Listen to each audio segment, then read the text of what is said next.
Welcome to Pindar Poetry. We hope you learned something new. You start by confirming prerequisites: app installed, account active, and permissions granted. Open Swift Chat and sign in. Once signed in, complete the quick profile so others recognize you. Create a workspace or join one via invite code, then set a clear display name and avatar. Make sure notifications and mic/camera permissions are allowed so calls and messages arrive instantly. Once done, you'll be ready to send your first direct message and create a channel. Now focus on the core workflow. Channels are for topic-wide discussion, while direct messages keep conversations private. Choose deliberately.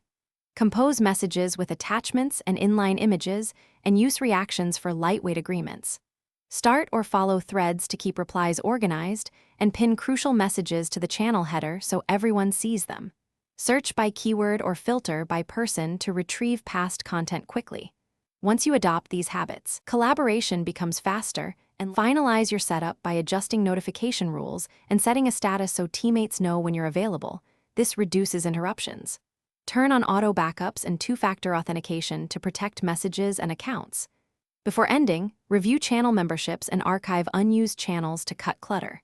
If you experience problems, restart the app first, then verify permissions and network connectivity. Make sure the server status is healthy. If problems persist, collect logs and contact support with timestamps and affected workspace. Thanks for watching. Consider subscribing if we helped you.